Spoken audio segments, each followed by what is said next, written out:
estava tentando fazer um... Sabe quando você tenta pensar de maneira otimista, assim, no sentido de, né? O Congresso vai lá e vota massivamente, ok. O governo vai lá e derruba, e veta. Aí vem o Congresso e fala, não, governo, a gente quer a desoneração da folha de pagamento. Vai lá e derruba o veto. Aí vem o governo e apresenta uma nova proposta. Pensando positivamente, se é que é possível, o governo também estaria fazendo o papel dele ao tentar uma negociação, ao tentar achar um caminho que atenda a ambos os lados? Ou isso é teimosia pura, hein, Luiz Felipe Dávila? É teimosia pura, Evandro. Essa história do famoso bode na sala. A MP da remuneração virou bode na sala. Aí você coloca o bode. E esse bode já foi tirado, como você bem disse, 2 vezes da sala, com votações expressivas no Congresso Nacional. E o governo insiste em manter o bode na sala.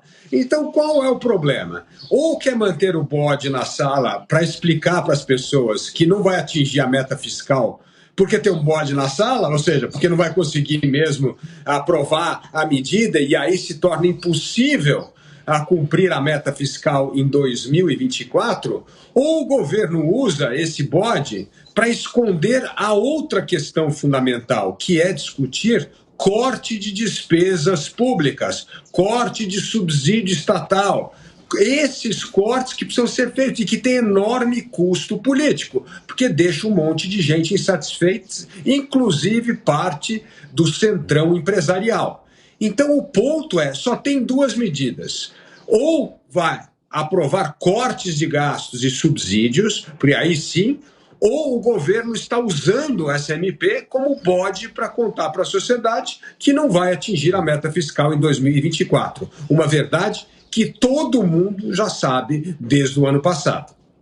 Bom, obrigado por enquanto, Dávila. É que eu estava falando aqui, gente, está aparecendo uma pessoa que não é o Luiz Felipe Dávila aqui. Mas beleza, mas ele apareceu falando ali. Aí cortou para cá, era outra pessoa. Mas o Luiz Felipe Dávila não rejuvenesceu, ok? Ele continua a mesma pessoa. Piperno, queria saber de você se esse é um bode na sala que já foi retirado e que o governo está trazendo de volta. Eu iria dizer para você que o timing do projeto, do envio, como eu já disse antes aqui, foi desastroso. Mas, se o Dávila rejuvenesceu, também não seria impossível conseguir uma reviravolta. Ele já voltou aqui, ó. Ah, bom, então... Quantos anos, Dávila? Desculpa a pergunta, quantos anos? Eu? É. Eu sou menino, só tenho 60. Olha lá, ele continua com no auge de seus 60 anos aqui no 3 em 1, beleza, pessoal? Voltou. O normal, o projeto também vai voltar ao normal e não vai passar. Veja, eu insisto nisso desde o início, a única possibilidade que eu consigo visualizar para o governo manter essa medida desastrosa, porque todo mundo já disse aqui inúmeras vezes, não vai passar, sobretudo porque o Congresso já votou, já resolveu a parada mais de uma vez. É talvez tentar negociar um outro dos 3 pontos que o governo enviou nessas medidas, que é exatamente recuperar, voltar a tributar alguma coisa no setor de eventos, que acabou sendo por demais penalizado quando a pandemia começou, mas terminado. A pandemia, o cenário não mudou. Então ele continua com alguns benefícios e talvez o governo queira colocar a mão em parte dessa possível tributação. Só isso justificaria, ou seja, olha, tá bom, você me dá isso, eu retiro o resto, não se fala mais nisso, porque não tem o menor cabimento. Até porque o governo tem que entender, e aí isso sabe, aritmético, a gente já fez essa conta 1 milhão de vezes. O governo tem mais ou menos 20% da Câmara como uma base fiel, que seria uma espécie de núcleo duro. Aí tem mais ou menos uns 40%, 45% e tal, que é aquela parte, digamos, mais pavloviana, aquela que age aí por reflexos condicionados, né? Leiam-se verbos e cargos e tal. Só que essa turma, ela vai até um determinado limite. Então ela topa votar, por exemplo, a reforma tributária, que é algo muito sério. mas ela não vai votar de novo para desfazer o voto dela em questões como o marco temporal e como isso aí. Então, governo, retira. Governo, retire-se. Fala, Gani. Não é que tiraram o bode da sala e retornaram com o bode. Tiraram o hipopótamo da sala e colocaram um hipopótamo de volta. Não tem o menor cabimento essa medida. O governo já perdeu 2 vezes, vai perder novamente. Agora, eu acho que há um cálculo político aí por trás. Não acho que seja apenas ingenuidade. E qual que é o cálculo político? Mais do que uma desculpa para o não cumprimento da meta, e aí o Piperno vai dizer aqui para mim, mas Alain, 15 bilhões, de fato, não vai fazer diferença nenhuma no resultado primário. No entanto, a gente sabe que as narrativas, elas não são construídas em cima de números, em cima de fatos. São narrativas. Então, o governo constrói em cima disso uma narrativa de que, olha, nós tentamos sim cumprir a meta de zeragem das contas públicas, do déficit primário. No entanto, o Congresso que não quer. Afinal de contas, a gente queria voltar com a reoneração do setor de serviços, desses 17 setores aí na folha de pagamento.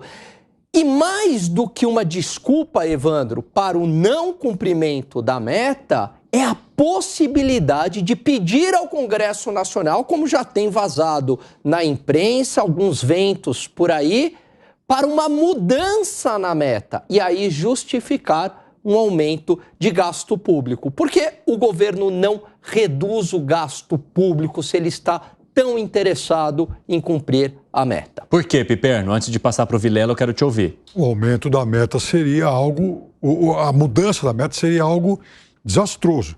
É muito melhor não alcançar a meta, mas ter um resultado melhor que o de 2023 do que mudar. Sabe, é muito melhor você fazer um aceno para o mercado no sentido, olha, não cumpriu o déficit zero, mas agora foi de 0,5, melhor que o do ano passado, ou seja, estamos melhorando. Agora, mudar no meio do jogo, aí é pior. E você, Vilela, como pensa? Olha, tem um aspecto que eu queria destacar, que ele acaba sendo deixado um pouco de lado diante da SMP, que é o que se relaciona ao setor de eventos. Nós temos o setor de eventos, a cadeia do turismo, de uma forma geral, como tendo sido a cadeia mais afetada no contexto da pandemia. Ela foi a primeira a parar e a última a voltar. E aí, quando a gente fala de parar, a gente fala de uma cadeia que acabou ficando 2 anos parada. Eu conheço empresas de evento que ficaram 2 anos sem fazer um evento sequer. Empresas com 10, 20, 30 funcionários que ficaram 1 ano sem fazer, 2 anos sem fazer um evento sequer.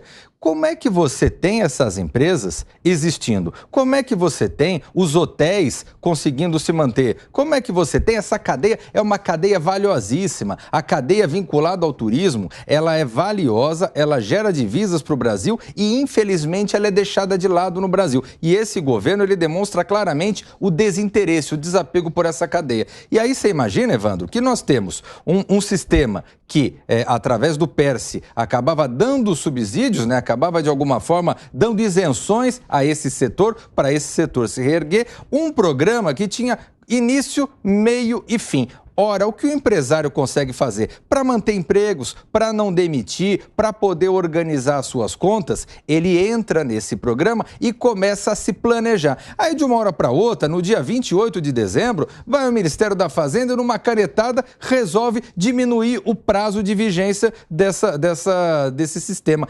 Isso é um absurdo. Cadê o planejamento comercial? Cadê o planejamento do setor nesse Brasil? E ninguém fala nada, não tem cabimento, como mais uma vez você tem um desapego a um setor tão importante da economia como o setor de turismo. Dávila levantou a mão ali também. Sim, só para complementar o que o Vilela falou, que ele tem absolutamente razão.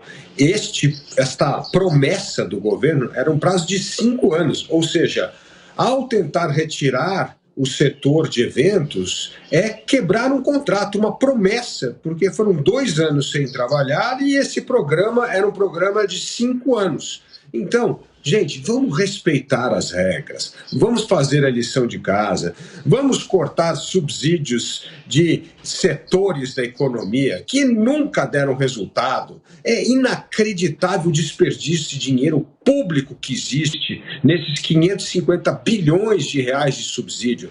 O governo precisa ter um pouco mais de coragem para enfrentar o corporativismo empresarial, porque não dá para ficar tentando adular todo mundo, agradar todo mundo e não querer fazer a lição de casa e sempre punir todos nós contribuintes com aumento de carga tributária.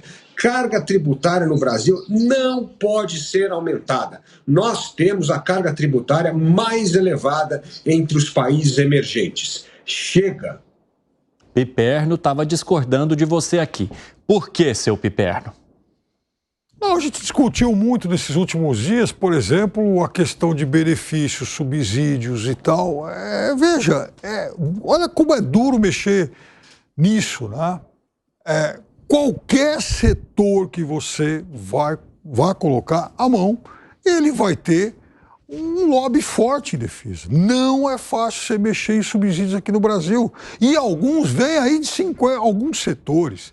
Eles são beneficiados há 50, 60, 70 anos. Mesmo que estejam dando resultado, é muito legal você pegar o setor da economia e falar, puxa vida, você está pujante, maravilha, eu te admiro demais. Agora que você está tão pujante, poderoso, capitalizado, ora, você vai andar sozinho porque eu vou pegar esse reforço que eu estou te dando, esse subsídio que eu te proporciono e eu vou tentar, por exemplo, investir em outro setor. Transição energética, por exemplo, que é muito caro. Isso é só um exemplo aleatório que eu peguei agora, mas enfim, são muitos os setores aqui no Brasil que realmente eles têm algum tipo de salvaguarda. Mas, o Piperno, esse caso é diferente, viu? No caso do setor de eventos, é muito claro isso. Você tinha um contrato, vamos dizer, vigente, você tinha estabelecido. E o empresário que tem folha de pagamento para cumprir, perfeito. O empresário que ficou 2 anos parado sem trabalhar, ele está se reorganizando dentro dessa lógica. Num belo dia, no 28 de dezembro, chega o ministro e numa canetada quer mudar tudo? Eu entendo a sua linha de raciocínio e você está correto. Então, veja, esse é um setor que, excepcionalmente, ele sangrou demais, ele foi muito pressionado, ele perdeu muito, várias empresas quebraram. Então, eu conheço gente que, infelizmente, saiu do jogo, gente que eu admiro, gente competente, mas que não teve como seguir. Perfeito. Então, eu acho que, nesse sentido, até por ser no dia 28 de dezembro, o governo errou. Que fosse, por exemplo, olha, baixei no dia 28 de dezembro de 2023, mas para valer a partir de 1º de janeiro de 25. Aí você dá um ano para todo mundo se reorganizar. Não foi feito isso. Agora, você vê, Cristiano, a gente ficou discutindo o mês inteiro em relação aos outros 17 setores, que esses tinham uma data limite. Olha, a ajuda vai terminar em tal dia. E, de repente, foi aprovada a extensão disso. Dávila também levantou a mão lá. Por quê? O Piperno, o ponto é o seguinte, o desmamar setores de subsídio do governo precisa de regras claras, previsíveis e indicadores para não cair no voluntarismo da política. Então, como bem disse o Vilela, não é chegar no dia 28 e dar uma canetada, precisa ter critério. Qual é o critério?